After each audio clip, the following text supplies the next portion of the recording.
Alright, 3 minutes to escape. Let's do this. Hello there, everybody, and welcome to the final parts of Legend of Zelda Ocarina of Time. So with Ganondorf now defeated, we gotta escape the tower. Oh my god. We got a Metroid sequence here. Here we go, babies. Oh man. But yeah, now it's starting to get really frantic here. So, basically put, just keep on following Zelda until you win. That's basically all I have to say.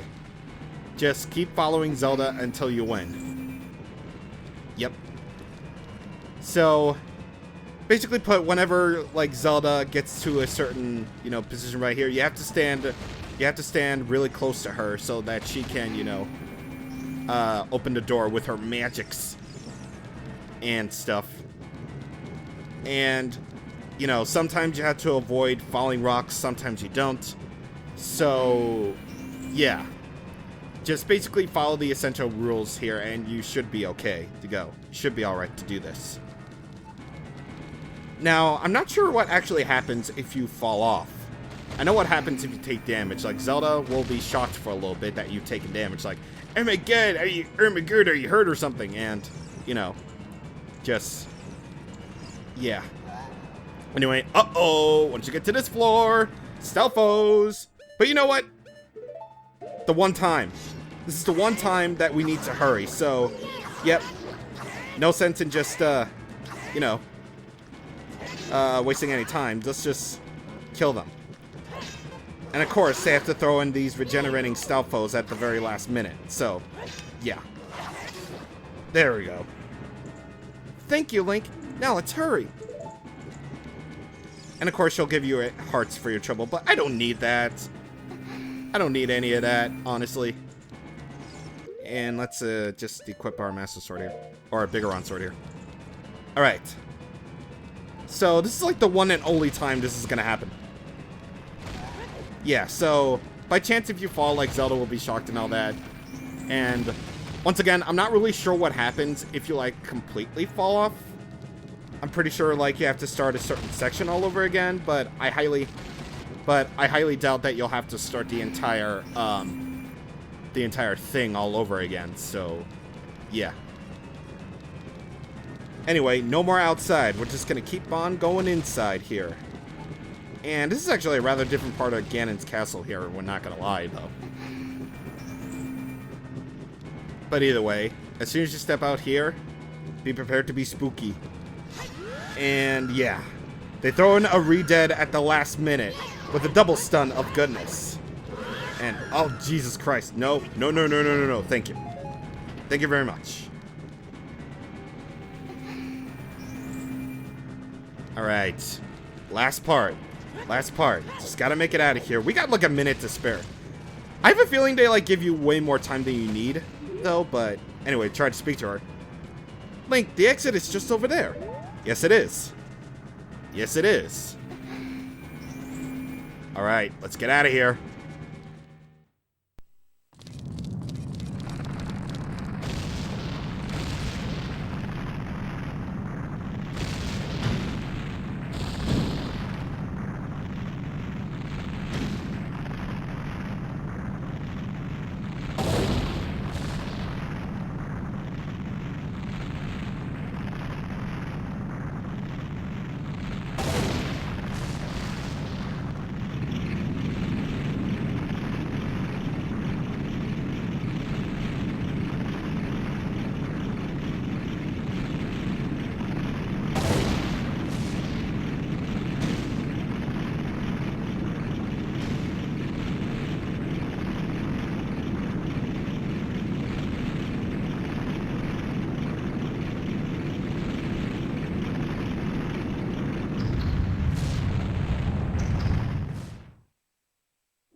This is our very last battle against Ganon. Now, there are actually many different ways that you can actually tackle this fight. So, first of which, well, probably the main thing is, well, to use your light arrows on his head. And then, hit his obvious weak points. They're actually like a various amount of, you know, things you can do to actually damage him. Deku Nuts damage him, the long shot freaking damages him, Megaton Hammer can do damage on him. There's actually a load of weapons that can actually damage Ganon here. But of course, if you know your defensive skills and all that, you should be okay. Now, the other thing you can do to actually try to hurt him is by rolling in between his legs and then damaging him that way. So, you can use pretty much a variety of tools to help you in this sort of situation. But of course, the common thing that people like to do is, you know, use the Biggoron sword to actually damage him, but who needs that when you have all sorts of things, like, you know, Megaton Hammer and all that. If you try to use any other weapon that tries to stun him, he'll only shake it off for a little bit. It does give you a little bit of an ample opportunity to hit him like this, so, yeah.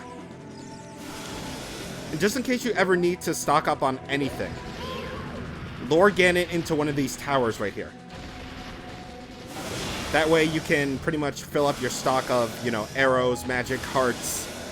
One of these even contains bombs and fairies, should you need to, you know, really stock up on bombs. Alright, so keep hitting him. You just gotta keep hitting him until eventually you can get your Master Sword back. So, I'm just gonna keep using ridiculous methods of actually damaging him. Like, haha, you got hit by nuts. And all that. If you can actually keep on circling around him, he'll go faster and faster. Until, you know, he eventually falls. Also, I really frickin' love this music. This is called Last Battle, and it is such a good, awesome song to end such an amazing game. But now we have the Master Sword back. Use the Master Sword. Destroy Ganon with the Sacred Sword. Alright, so, second verse, same as the first, except he's going to get a lot faster and a lot tougher, so let's keep this good battle going and start off with the jump attack.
And then the timeline split.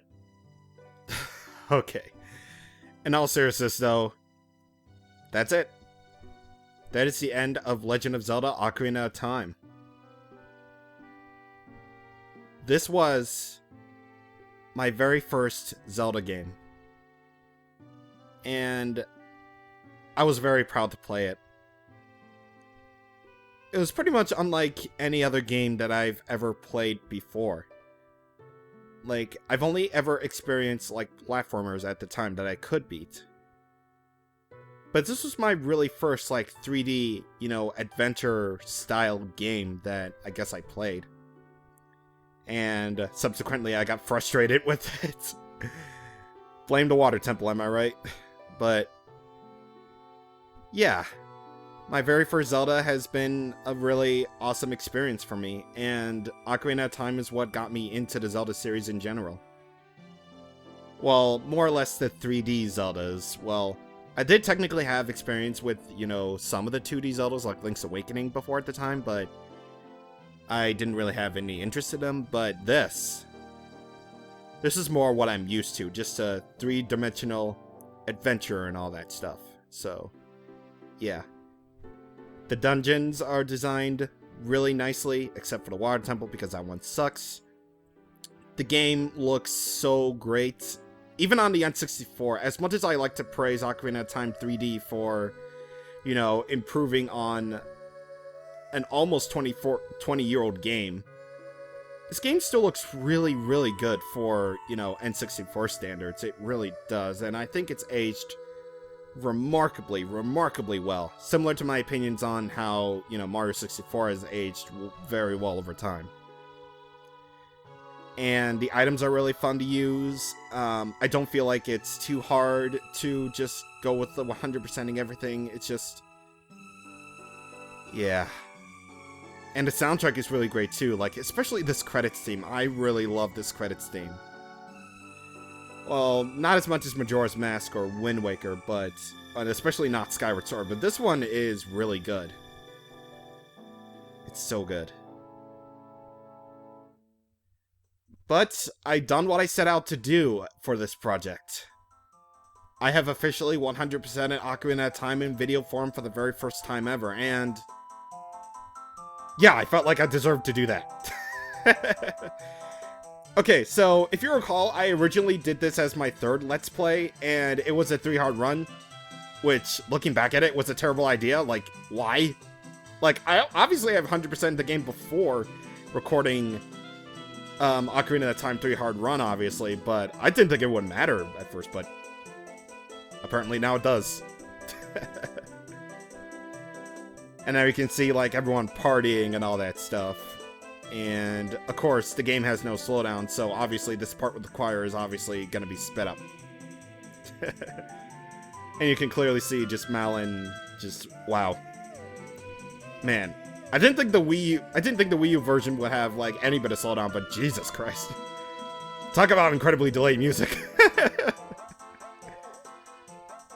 But yeah, I really felt like I did, I finally did this game justice. I mentioned, everything that there is to mention.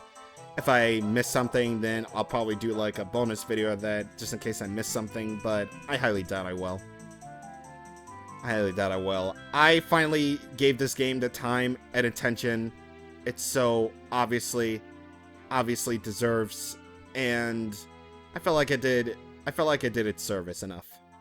I was really glad to play this game, this amazing game, and I felt like it really does deserve, all the praise that it got when it was initially released back in '98.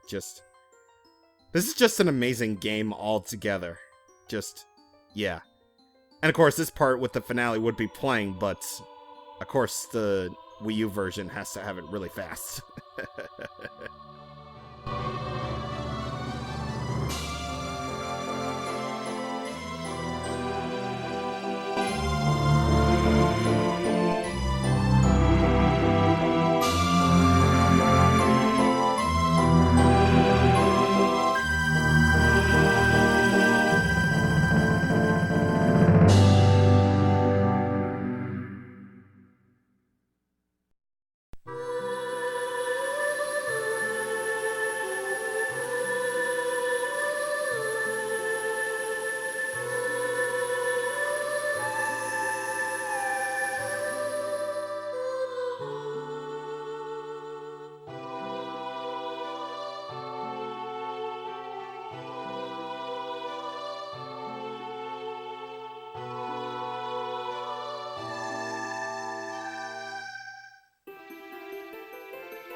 And then, of course, with the timeline all split and everything. Okay, I don't want to get into, like, timeline details, but at this point in the series, now the timeline officially splits down in two. Well, technically, third, if Link lost. Hyrule Historia is weird. But yeah, that's it. That's the end of the game. And in Ocarina of Time 3D, you would have actually gotten another bit of credit piece, crediting, of course, the Ocarina of Time 3D version, but, this is not 3D. I mean, this is 3D, but, So, technically, on my next sort of list on Zelda LPs, there is Legend of Zelda Wind Waker HD, because I was going to do a thing like, which version am I going to play? But nope. I'm just gonna straight up say it. What the hell? Okay, I didn't know that. I didn't know Scarecrow's song played. That was weird. Okay, but anyway, yeah. Legend of Zelda Wind Waker HD is next, basically what I'm gonna say. But I was originally actually going to, do a poll on Twitter when this video goes up, saying that, hey, do you want it to be, the very next LP I tackle or something? But Yeah, I probably imagine that would take like a lot out of me too. So yeah. So next LP is gonna be a bit of a smaller one. Plus, it's a series I haven't yet tackled on this channel yet. So yeah, should be very interesting. But I hope you guys all enjoyed this. Thank you, Mayo Hello, for joining me for the Spirit Temple. Thank you just for being a good friend in general. And thank you to all who joined me throughout this LP. Thank you for subscribing to me. Thank you for liking the videos and all that stuff. So, yep. Okay, I better stop before the Scarecrow song like gets ingrained into my brain. Okay, so next LP is going to take me a little bit to prepare, so I'll see you guys then. Thank you so much for watching, and goodbye.